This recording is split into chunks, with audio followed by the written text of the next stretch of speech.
بۆ گفتوگۆکردن سەبارەت بە شەڕی ئیسرائیل و حەماس هەوڵەکان بۆ نێوەندگیری یاخود بۆ دروستبوونی ئاگربەستێک گفتوگۆکەین لەگەڵ بەڕێز سیناتۆر نۆرم کۆڵمان ڕایشکاری باڵا بۆ ڕێخستنی جیهانی لە واشنگتنەوە لەگەڵمانە. بەڕێز سیناتۆر سڵاوتان لەبێ و کاتتان باش.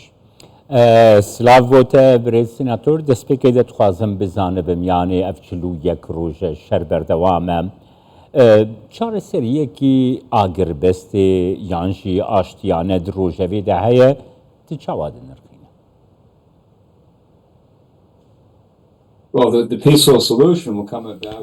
بەڵێ چارەسەری سەرەکی دەگەرێتەوە بۆ ئەوەی کە حەماس نەبرێ حەماس زۆر ڕوون بووە کە ئەوەی لە 7 ئۆکتۆبەر کردیان دەیانەوێت دووبارە و دووبارەی بکەنەوە بۆیە چارەسەریە ئاشتیانە نەهێشتن و لە ناوبردنی حەماسە و نێشتنی حەماس وەک بەکارهێنانی فەڵەستینیەکانەوە قەڵغانی مرۆیە ئەمە ئەو شێوەیە کە دەبێت کۆتایی بمرێت کۆتایی بە کۆتایی حەماس دێتە ئاراوە.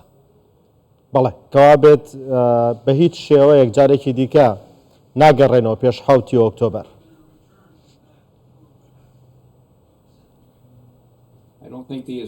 بڕوام وان نییە کە ئیسرائیلەکان بیانەوەیە ئەمە بکەنەوە جیهانیش پێویستە لەمە تێبگات.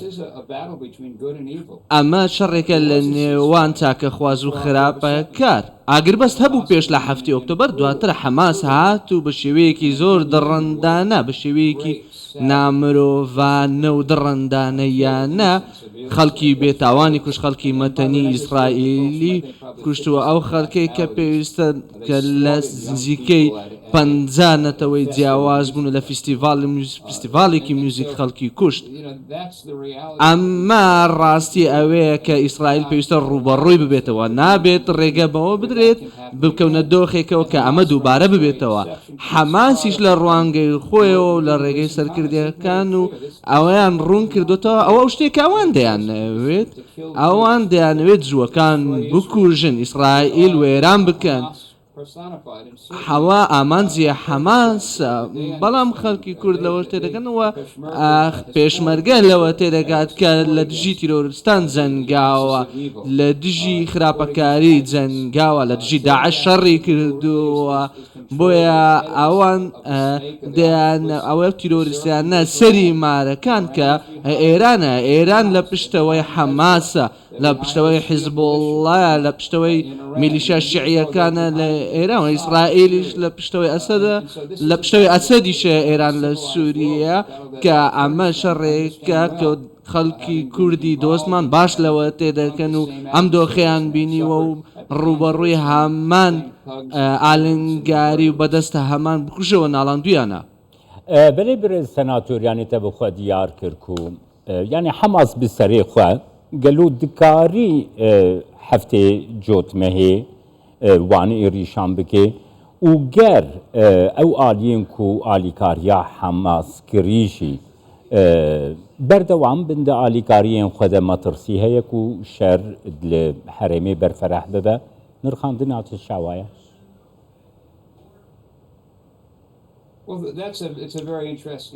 ئەمە پرسیارێکی زۆر سەرنجڕاکێشە بە دڵنیایەوە دەزانین کە هەمویان لەلایەن ئێران و پشتیوان دەکرێن. ئێران داوایان لێ دەکا و پشتیوانی لە بە هێزبوونیان دەکات لە لوبنان حیزبوڵڵا لە غەزا حەماس پشتیوانیان لێ دەکا لە سووریا و لە یەمەن لەگەڵ حوسیەکان و لە چەندی لایەنکە ئەمە دەمانگێتەوە ئامانجێک کە ئێران چی دەکات لە ناوچەکە.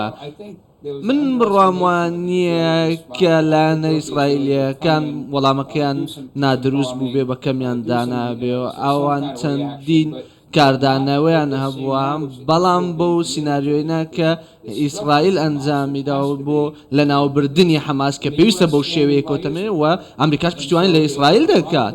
بۆی ئەگەر ئێران بیەوێ لە حیزبوڵڵا لە دژی ئیسرائیل بەکاربێنێ بەداخەوە لوبنانیش بە هەمان شێوەی غەزە خۆی لە هەمان بارودۆخدا دەبێنێتەوە کە تێکچوون و لە ناوبردنەوە هێزەکانی حیزبوڵڵاش لە ناو دەچن.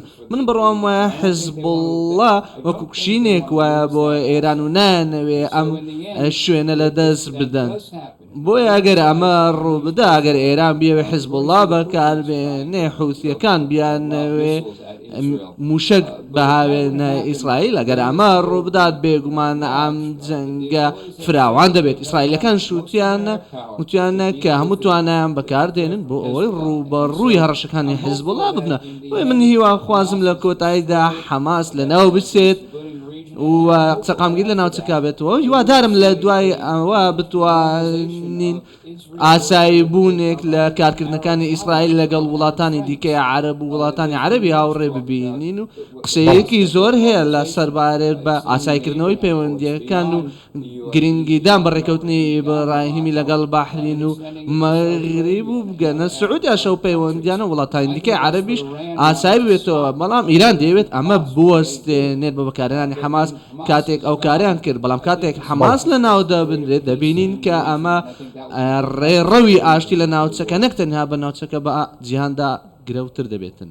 بەڵێ بەڕێز سێناتۆر زۆر کات باس لە ئەگەری فراوانبوونی ئەم جەنگا کرێت و بە تایبەت ئێران چەند جارێک باسی لەوە کردووە کە بە ئەگەرێکی زۆرەوە شەڕی نێوان ئیسرائیل و حەماس فراوانە بێت و لە غەزەدا نامێنێتەوە.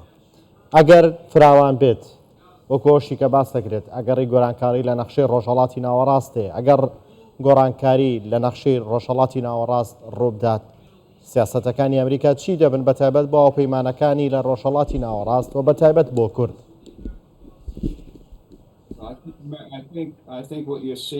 بڕوامە ئەوەی کە تۆ باسی دەکەی من کەسێکی کۆماریم لە حیزبی سەرۆک بایدن نیمە بۆیە ئەم ئیدارەیە لە پشتیوانی ئیسرائیل بۆ من دەستخۆشیان لێ دەکەم بۆ ئەمە دوولێک لەوانە بە شێوەیەکی گشتی بەهێزەوە لە پشتیوانی ئیسرائیل بۆ لە ناوچەکە ئەگەر ئێران بیاوێت ئەم شەڕە فراوانتر بکات بڕوام وایە ئەمریکا ئامادەی دەبێت و لە کۆتاییشدا بۆ ئێرانیەکان کارێکی زۆر خراپ دەبێت وەک سەرۆک بایدن وتی ئەو کارە مەکەن ئەو کارە مەکەن. بۆیە من هیوا خوازم ئەمە نەبینین و فراوانبوون لەم شەڕەدا نەبینن.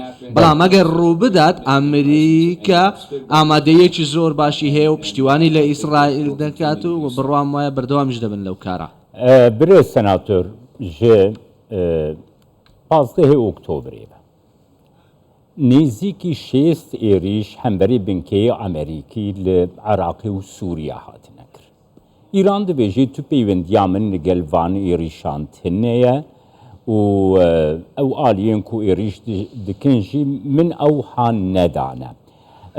یعنی ئەف ئێریشێن و هەمبەری بنکەین ئەمریکی تێن کردن هەلبەستا ئەمریکا بخوەتی چاوا دنرخینی دوێ دەربارەی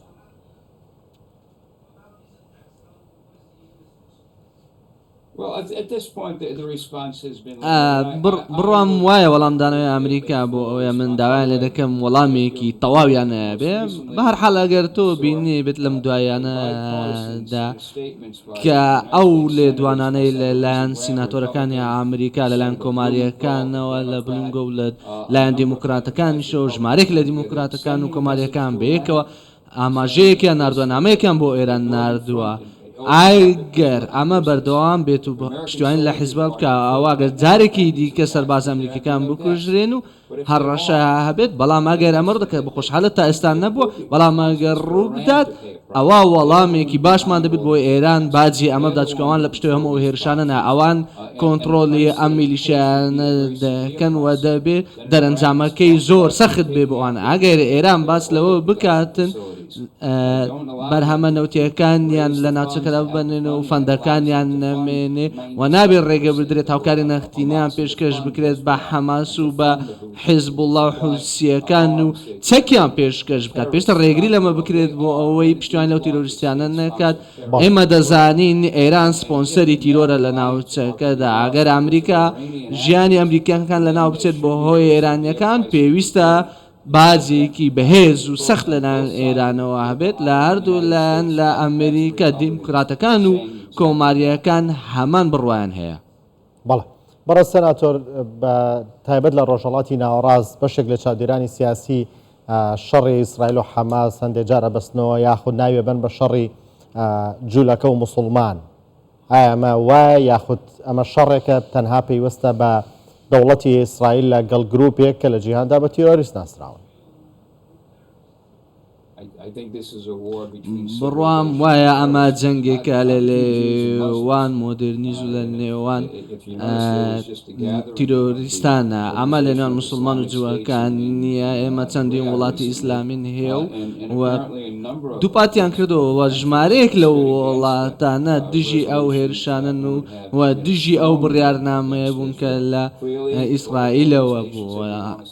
هەموو وڵاتان دەیانەوێت ئاگربەست ببینن، بەڵام هێشتانێکە ڕێکەوتنی ئیبراهیمانەیە پەیوەندیان لەگەڵ ئیسرائیلدا و ئیمارات و مەغریب و بەحرین و سوودان و دواتریش دەبینین کە فراوانبوونی ئەم ڕێکەوتنە لە ناوچەکەدا زۆر هەیە. ئەمە دەربارەی جوو موسڵمانەکان نییە، دەربارەی ڕۆژئاوا و ڕۆژهەڵات نییە، ئەمە بارەی تیرۆریستیە، جەنگێکە بەرامبەر بە دژی تیرۆریستیان.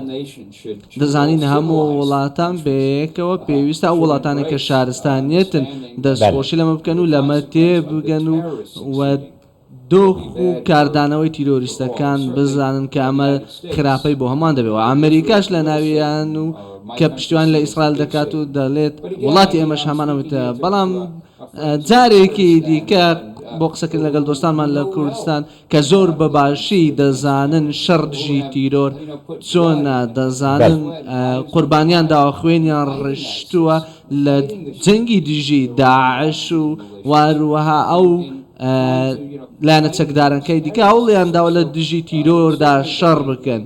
بۆیە بە شێوەیەکی دیاریکرا و خەڵکی کوردستان بە تەواوی تێدەگەن ئەم شەڕە چۆنە و چونکە خۆیان لەم دۆخەدا بووینە و لە بەرەکانی پێشەوە بووینە لە دژی داعش. بەێ برێ سەناتۆر دخوازم بپرسم، یانێ ڕەوشا تورکێت چاوادە نرخینی باوەردکەم تو شۆپینە هەلوێستا تورکیەیەک و هەلوەستێکی چاوا وەرگرتیە گرێدایی شەریت ناوبینە ئەسرائیل و حەماسدە نرخاندناتە لەسەر هەلوێستا تورکیە گەر بگرم گۆ ئەندامێ ناتۆیەژی و دخوازێ ببێ ئەندامە یەکێتی ئەوروپا فەر